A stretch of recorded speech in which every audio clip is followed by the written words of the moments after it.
洗完咧之後，最重要嘅步驟咧就係要摸一摸呢隻。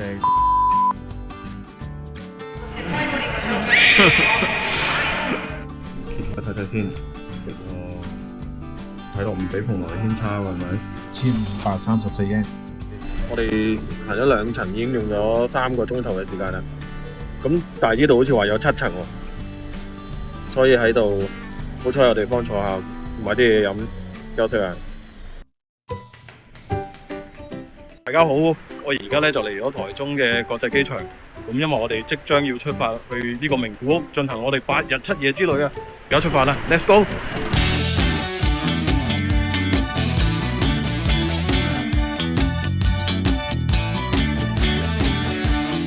今日唔知咩日子咧，台中機場好多人出國旅行喎。喺過年呢段時間咧，機場都有一個攤位叫做開運轉轉樂啊，咁啊可以俾你去碌個利是封上面嘅圖案嘅。咁你根據佢嘅教學對準個準點，準頭要對準。咁就會碌到一個馬上有福嘅圖案㗎啦。其實應該來回再碌多幾次啊，咁啊應該可能會深色啲。延遲登機，新的登機時間將往後播放。第一次坐虎航就跌呢個，即係我哋係坐呢個虎航嘅4點45分呢一班。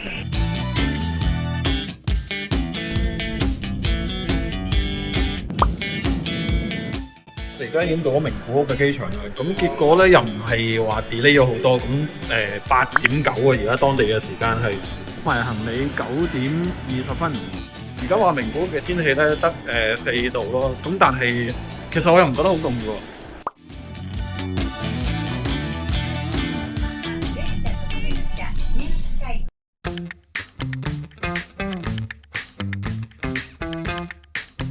我哋去到九屋大通站啊！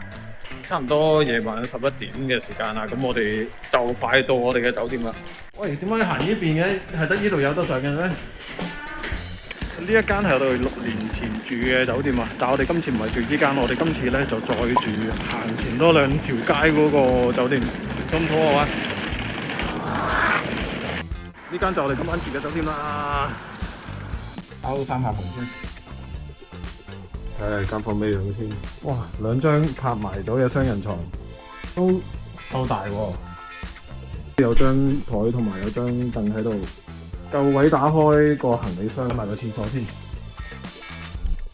咁呢邊有個全身鏡。個廁所有冇人？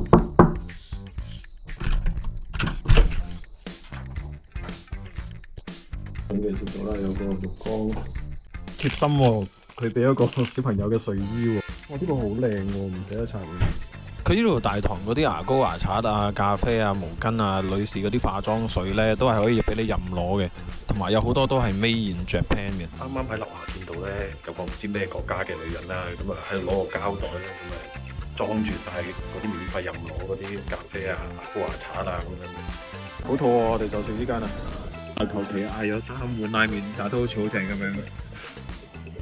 我呢個個柚子胡椒味咧，好香喎，好好食，正。啱啱我哋食嗰間拉麵咧，我覺得就非常之好食，但係唔知我嘅評語準唔準，因為我非常之肚餓，同埋我特登咧留咗肚，而家我哋去羅森食個羅森 chicken 先，唔知有冇得買。你話發現咗有啲咩正嘢啊？好似呢個正啲喎，呢個。哇，正喎！呢個檸檬味，仲見到呢個心榮嘅朱古力冬季限定增量特別版。哇，大鑊！話俾大家睇下呢個，佢真係加厚咗啲朱古力喺入邊喎，見唔見啊？其實真係以前香港阿波羅嗰個又係咁樣嘅呢嚿嘢。早晨，而家係早上嘅11點。你睇下我哋酒店間房，係可以望到街景嘅。呢邊咧其實都有個窗嘅，咁張床咧都幾舒服喎。我哋張唔知係咪因為我太攰啊？但係我揾到佢唯一呢間房嘅一個缺點咧，就係佢係冇衣櫃嘅，所以我哋啲衫咧就要掛喺佢門口呢度附近呢個掛鈎咯。結果我哋凌晨3點幾先瞓，所以而家咧11點幾啦，我哋先出門。所以今日咧我哋要改 plan 啊，我哋去呢個熱田神宮。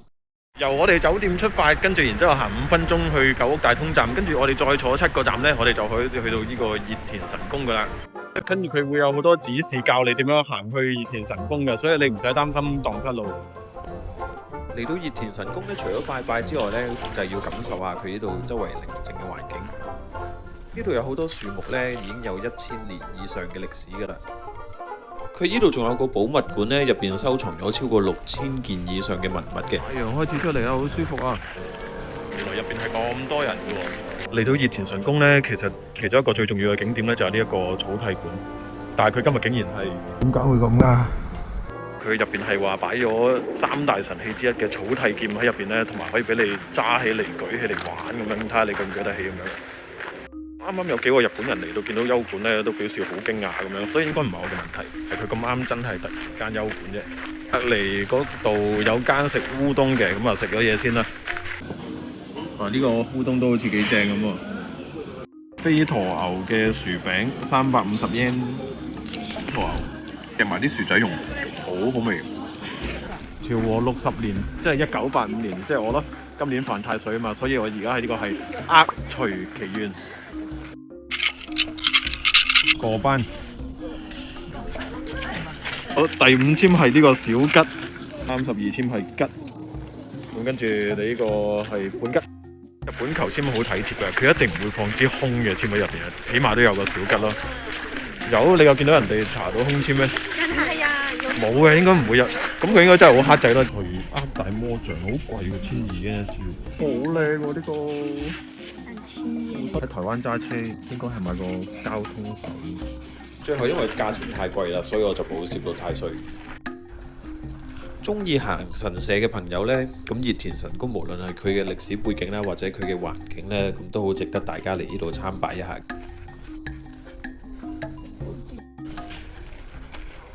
啱啱諗住落地鐵咧翻榮嘅，點知我哋見到有個廣告，有間 Book Off Plus 啊。一般 Book Off 咧係賣二手嗰啲 CD 啊、玩具咁樣啦，咁 Plus 咧咁佢係會多埋一啲二手嘅服裝啊、包包啊咁樣，係多好多嘢睇嘅。今日嘅旅程咧應該完結啦，嚟到呢度應該可以行半日嘅。大4000 yen 好過自己一番想抽喎。哇！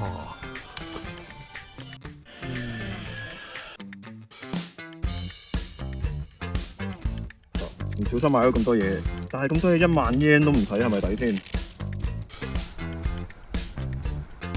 我哋翻榮啦，而家啱啱喺樓下 lock 咧，咁血拼完一輪之後咧，咁我哋而家嚟到9樓呢度嘅，咁有一間鰻魚飯咧，有好多網紅都推介話抵食嘅，川刺鰻魚飯啊，餐單先，哇，好似都正喎，間鋪入邊唔係好得嚟，不過我哋咁啱安排咗有個窗口雲又好正，俾大家睇下個 view， 你睇睇先。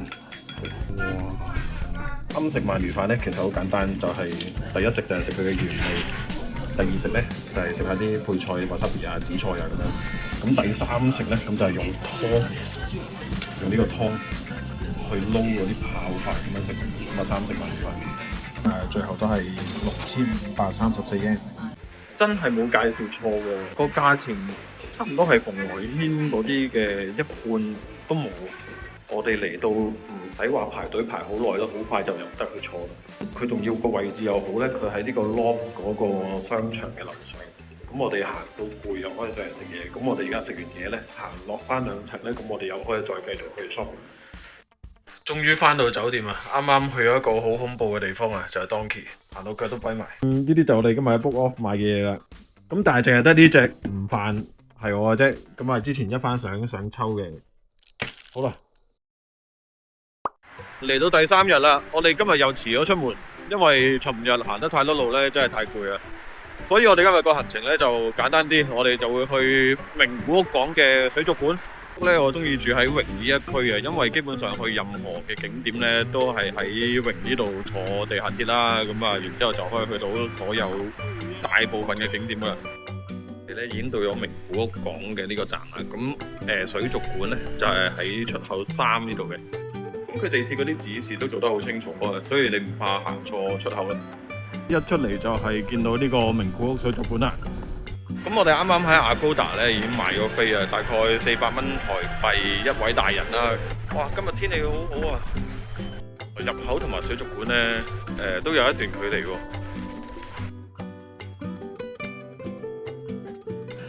好正喎！一入嚟3個大缸呢，嗰個視覺效果好震撼嘅。咁我哋而家先上3樓呢，去睇嗰個海豚嘅表演先。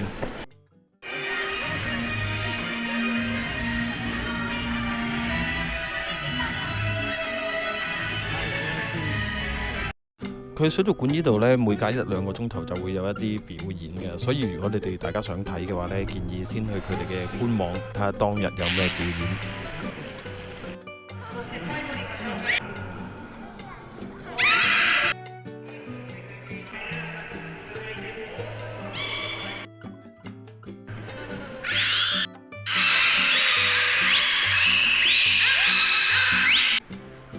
拜拜。第一次睇白鯨叫啊，原來咁嘈啊佢哋，但係好得意咯。波衫喎。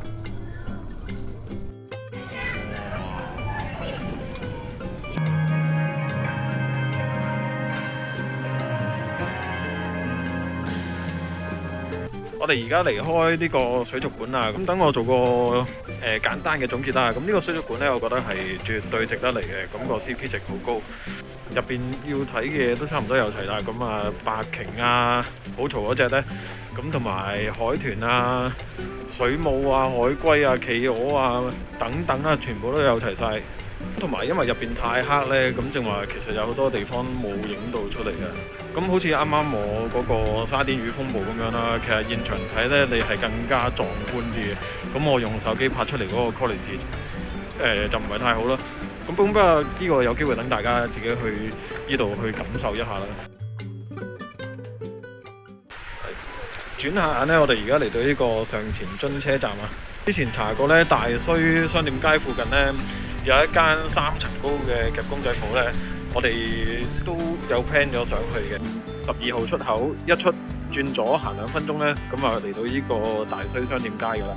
名古屋嘅其中一個地方呢，就係佢比起大阪同埋東京呢，相對上遊客係冇咁多嘅。咁同埋條街一樣係咁熱鬧，咁多鋪頭啦，咁啊好行好多。除咗衫褲鞋襪之外啦，咁啊最多人嚟呢度買嘅呢，就係一啲中古嘅鋪頭啊，特別係啲舊嘅 game 啊、卡啊、遊戲機啊咁樣咧，咁可以喺度尋寶呢，揾到好多好嘢嘅。呢張6800 yen 喎，一張。喂，呢張59,800 yen 喎，仔咁快已經揾到佢要買嘅嘢。成條街都係扭蛋同埋玩具鋪咯。嗰間夾公仔機明明喺我哋前邊2分鐘嘅路程，但係我哋而家都仲未去到咯，因為我個仔間玩具鋪都入去睇。呢間夾公仔機幾大間喂，就係呢間咯。我覺得我哋應該要有節制，我哋要講好咗我哋要夾幾多錢。去食飯啦，今晚我最多攞2000 yen 去夾到就算。倒吊係咩事啊？呢隻？Oh no！打年就梗係夾隻馬翻去啦，係嘛？特登唔夾大嗰隻啊，因為我驚我哋行李買唔到啊。冇夾到啦嗱！喂，冇力嘅我走。夾到啦，可以走得啦。我2000 yen 咧夾咗個銀包仔啫，你夾完出嚟咧，我就係奇怪，明明話呢間嘢係3層噶嘛，點解會得1層嘅咧？原來喺佢斜對面呢度咧，大家睇下，原來佢呢度有一層係扭蛋鋪頭嚟嘅。啊，嗰2000 yen 啊，嚟呢度去扭公仔嗰個啦，咁啊唔使嘥嗰啲錢。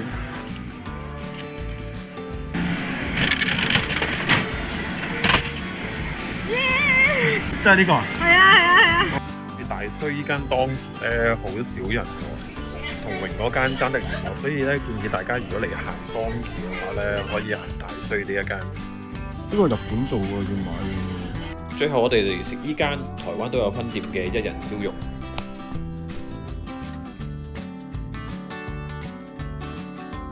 呢一個 set 連埋稅1890 yen。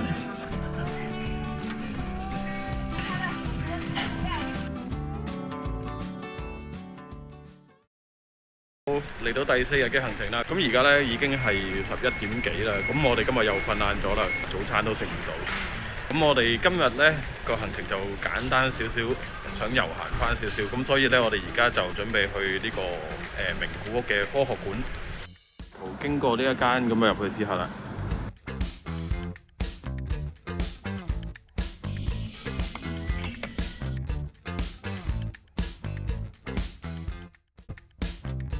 哇，好好食喎呢間！哇，呢度起得好型喎，睇下上面有一個大波波咁樣喎，呢度買飛先。原來福山雅治拍伽利略有嚟過呢度取景喎，佢個簽名係湯川學咯。靠近佢就會創造出一條彩虹出嚟喎。邊度啊？哦，有。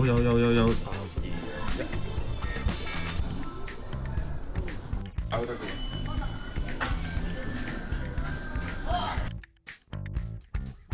試下龍捲風咩效果？呢個係侏羅紀公園嗰隻蚊啊！你睇下嗰個名古屋市嘅模型，名古屋機場，呢度就係科學館。唔得啦，好攰啊！我哋要唞唞先。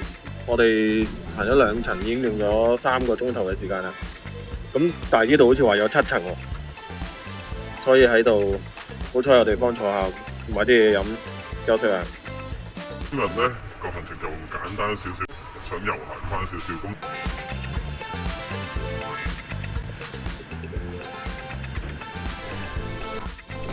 你哋識唔識砌㗎？大家睇下日本嘅營養午餐，台灣嘅營養午餐已經好正啦，但係原來日本嘅好似再高一級咁樣喎，冇肺模型。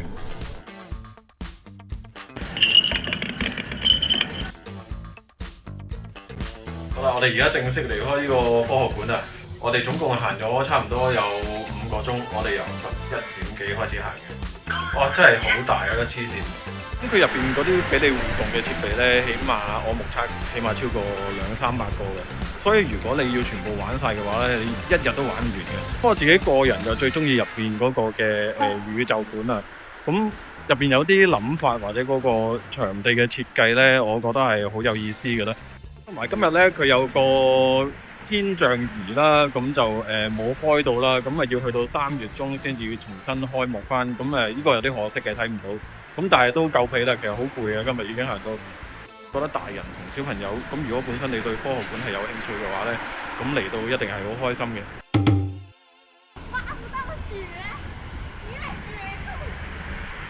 嚟到第5日啦，我哋今日嘅行程就係嚟到呢個 Legoland。尋晚嘅天氣啊，真係好凍啊！Legoland係每次我哋嚟名古屋咧都必定要去嘅景點嚟嘅。扭蛋好大到〜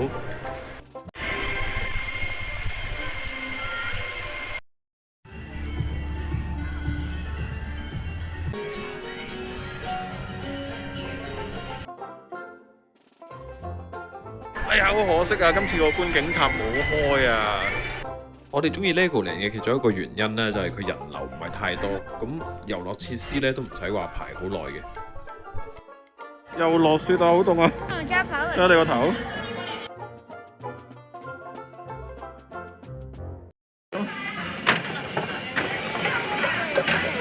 個係咩？真係扭動隱藏版喎！踩住轉啊！踩住油門轉。左，唐樓咗，扭翻左，撞啦！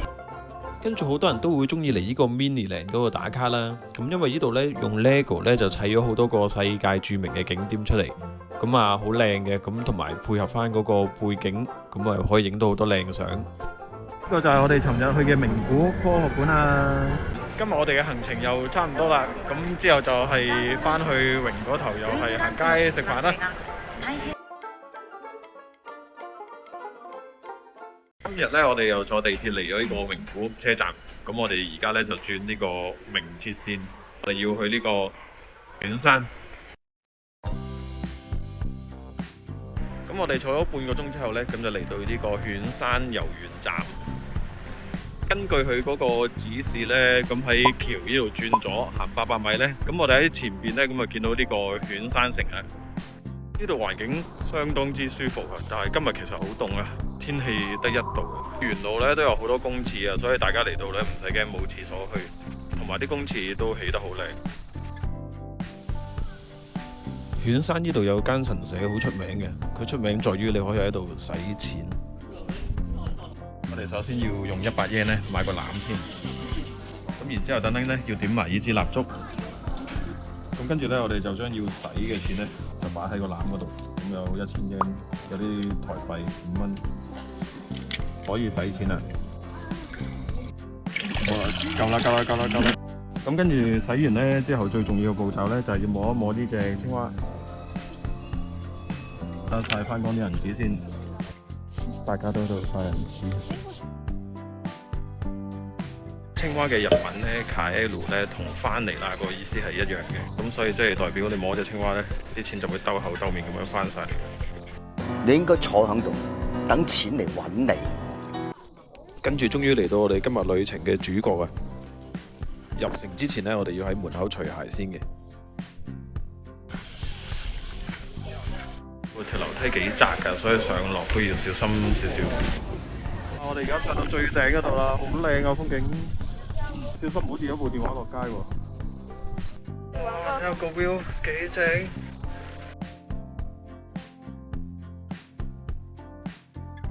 呢個景點係一個行完好有滿足感嘅景點嚟嘅。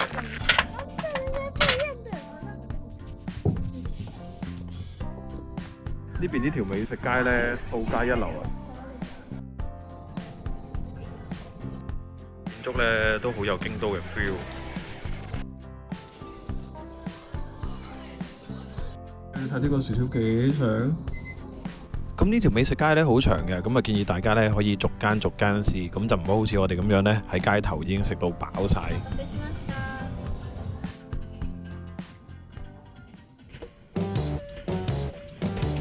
咁我哋嘅影片咧又差唔多去到尾聲啦，咁啊最後2日咧，因為我哋冇去啲咩特別景點，咁主要都係喺榮嗰度行街買嘢，咁啊冇特別拍俾大家睇。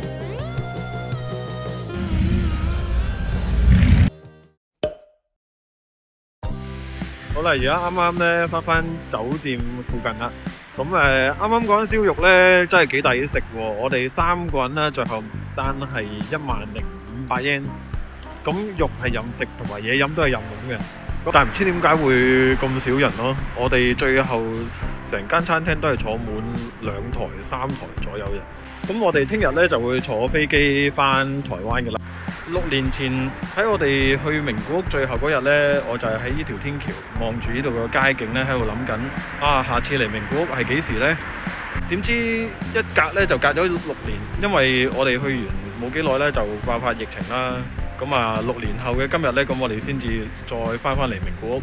今次嚟最開心嘅呢，就係好多嘅鋪頭或者地方啦，係同6年前一樣，基本上係冇變過嘅。咁好多景點呢，都我哋去過嘅話呢，都仲係我哋回憶入邊嗰個好玩啊、開心嘅樣子咯。咁呢個係好難得嘅一件事情嚟嘅。咁我好少拍旅遊嘅影片啦，咁難得翻嚟名古屋，咁就拍下我哋覺得好玩嘅地方，咁分享俾大家知道下啦。咁同埋當做係我哋屋企人咁做翻個旅遊嘅記錄啦。啱啱我個仔先至問我，佢話下一次嚟名古屋會唔會係6年後啊？我話唔會啩，不過我話世事難料，咁好多嘢都話唔埋嘅。咁希望我會好快可以剪到條片啦。咁下條片有機會再見。咁多謝晒大家收睇，拜拜。